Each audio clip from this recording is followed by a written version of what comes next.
Job 7. Job, my suffering is without end. Has not man a hard service upon earth? And are not his days like the days of a hireling? Like a slave who longs for the shadow, and like a hireling who looks for his wages. So I am allotted months of emptiness, and nights of misery are apportioned to me. When I lie down I say, when shall I arise? But the night is long, and I am full of tossing till the dawn. My flesh is clothed with worms and dirt. My skin hardens, then breaks out afresh. My days are swifter than a weaver's shuttle, and come to their end without hope. Remember that my life is a breath. My eye will never again see good. The eye of him who sees me will behold me no more. While thy eyes are upon me, I shall be gone. As the cloud fades and vanishes, so he who goes down to Sheol does not come up. He returns no more to his house, nor does his place know him any more. Therefore I will not restrain my mouth. I will speak in the anguish of my spirit. I will complain in the bitterness of my soul. Am I the sea, or a sea monster, that thou settest a guard over me? When I say, my bed will comfort me, my couch will ease my complaint, then thou dost scare me with dreams, and terrify me with visions, so that I would choose strangling, and death rather than my bones. I loathe my life, I would not live forever. Let me alone, for my days are a breath. What is man, that thou dost make so much of him, and that thou dost set thy mind upon him? Dost visit him every morning, and test him every moment?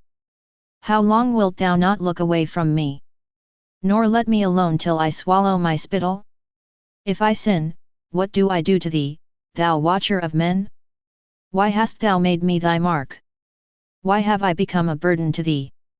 Why dost thou not pardon my transgression, and take away my iniquity? For now I shall lie in the earth. Thou wilt seek me, but I shall not be. Job 8. Bildad speaks, Job should repent. Then Bildad the Shuhite answered, how long will you say these things, and the words of your mouth be a great wind? Does God pervert justice? Or does the Almighty pervert the right? If your children have sinned against him, he has delivered them into the power of their transgression. If you will seek God, and make supplication to the Almighty, if you are pure and upright, surely then he will rouse himself for you, and reward you with a rightful habitation. And though your beginning was small, your latter days will be very great. For inquire, I pray you, of bygone ages, and consider what the fathers have found. For we are but of yesterday, and know nothing. For our days on earth are a shadow. Will they not teach you, and tell you, and utter words out of their understanding? Can papyrus grow where there is no marsh? Can reeds flourish where there is no water? While yet in flower and not cut down, they wither before any other plant. Such are the paths of all who forget God. The hope of the godless man shall perish.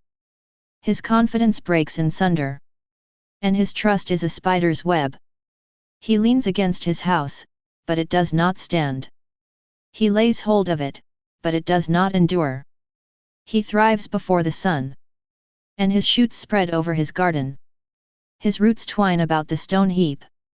He lives among the rocks. If he is destroyed from his place, then it will deny him, saying, I have never seen you. Behold, this is the joy of his way, and out of the earth others will spring. Behold, God will not reject a blameless man, nor take the hand of evildoers. He will yet fill your mouth with laughter, and your lips with shouting. Those who hate you will be clothed with shame, and the tent of the wicked will be no more. Job 9.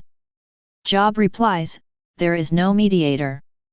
Then Job answered, truly I know that it is so. But how can a man be just before God? If one wished to contend with him, one could not answer him once in 1,000 times. He is wise in heart, and mighty in strength. Who has hardened himself against him, and succeeded? He who removes mountains, and they know it not. When he overturns them in his anger. Who shakes the earth out of its place, and its pillars tremble. Who commands the sun, and it does not rise. Who seals up the stars. Who alone stretched out the heavens, and trampled the waves of the sea. Who made the Bear and Orion, the Pleiades and the chambers of the south. Who does great things beyond understanding, and marvelous things without number. Lo, he passes by me, and I see him not. He moves on, but I do not perceive him. Behold, he snatches away, who can hinder him? Who will say to him, What doest thou? God will not turn back his anger. Beneath him bowed the helpers of Rahab. How then can I answer him, choosing my words with him? Though I am innocent, I cannot answer him. I must appeal for mercy to my accuser. If I summoned him and he answered me, I would not believe that he was listening to my voice. For he crushes me with a tempest, and multiplies my wounds without cause. He will not let me get my breath, but fills me with bitterness. If it is a contest of strength, behold him. If it is a matter of justice, who can summon him? Though I am innocent, my own mouth would condemn me. Though I am blameless, he would prove me perverse. I am blameless, I regard not myself. I loathe my life. It is all one, therefore I say. He destroys both the blameless and the wicked. When disaster brings sudden death, he mocks at the calamity of the innocent. The earth is given into the hand of the wicked. He covers the faces of its judges. If it is not he, who then is it? My days are swifter than a runner. They flee away, they see no good. They go by like skiffs of reed, like an eagle swooping on the prey. If I say, I will forget my complaint, I will put off my sad countenance, and be of good cheer. I become afraid of all my suffering. For I know thou wilt not hold me innocent. I shall be condemned. Why then do I labor in vain? If I wash myself with snow, and cleanse my hands with lye, yet thou wilt plunge me into a pit, and my own clothes will abhor me. For he is not a man, as I am, that I might answer him, that we should come to trial together. There is no umpire between us, who might lay his hand upon us both. Let him take his rod away from me, and let not dread of him terrify me. Then I would speak without fear of him. For I am not so in myself. Job 10. Job, I loathe my life. I loathe my life. I will give free utterance to my complaint. I will speak in the bitterness of my soul. I will say to God, do not condemn me. Let me know why thou dost contend against me. Does it seem good to thee to oppress, to despise the work of thy hands, and favor the designs of the wicked? Hast thou eyes of flesh? Dost thou see as man sees? Are thy days as the days of man, or thy years as man's years? That thou dost seek out my iniquity, and search for my sin, although thou knowest that I am not guilty, and there is none to deliver out of thy hand? Thy hands fashioned and made me, and now thou dost turn about and destroy me. Remember that thou hast made me of clay, and wilt thou turn me to dust again? Didst thou not pour me out like milk, and curdle me like cheese? Thou didst clothe me with skin and flesh, and knit me together with bones and sinews. Thou hast granted me life and steadfast love, and thy care has preserved my spirit. Yet these things thou didst hide in thy heart. I know that this was thy purpose. If I sin, thou dost mark me, and dost not acquit me of my iniquity. If I am wicked, woe to me. If I am righteous, I cannot lift up my head. For I am filled with disgrace, and look upon my affliction. And if I lift myself up, thou dost hunt me like a lion, and again work wonders against me. Thou dost renew thy witnesses against me, and increase thy vexation toward me. Thou dost bring fresh hosts against me. Why didst thou bring me forth from the womb?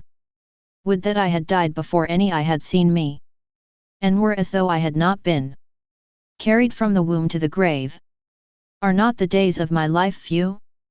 Let me alone, that I may find a little comfort, before I go whence I shall not return, to the land of gloom and deep darkness, the land of gloom and chaos, where light is as darkness. Job 11. Zophar speaks, Job's guilt deserves punishment. Then Zophar the Naamathite answered, should a multitude of words go unanswered, and a man full of talk be vindicated? Should your babble silence men? And when you mock, shall no one shame you? For you say, my doctrine is pure, and I am clean in God's eyes. But oh, that God would speak, and open his lips to you, and that he would tell you the secrets of wisdom. For he is manifold in understanding. Know then that God exacts of you less than your guilt deserves. Can you find out the deep things of God? Can you find out the limit of the Almighty? It is higher than heaven, what can you do? Deeper than Sheol, what can you know? Its measure is longer than the earth, and broader than the sea. If he passes through, and imprisons, and calls to judgment, who can hinder him? For he knows worthless men. When he sees iniquity, will he not consider it? But a stupid man will get understanding. When a wild ass colt is born a man, if you set your heart aright, you will stretch out your hands toward him. If iniquity is in your hand, put it far away, and let not wickedness dwell in your tents. Surely then you will lift up your face without blemish. You will be secure, and will not fear. You will forget your misery. You will remember it as waters that have passed away. And your life will be brighter than the noonday. Its darkness will be like the morning. And you will have confidence, because there is hope. You will be protected and take your rest in safety. You will lie down, and none will make you afraid. Many will entreat your favor, but the eyes of the wicked will fail. All way of escape will be lost to them, and their hope is to breathe their last. Job 12. Job replies, I am a laughingstock. Then Job answered, no doubt you are the people, and wisdom will die with you. But I have understanding as well as you. I am not inferior to you. Who does not know such things as these? I am a laughingstock to my friends. I, who called upon God and he answered me. A just and blameless man, am a laughingstock. In the thought of one who is at ease there is contempt for misfortune. It is ready for those whose feet slip.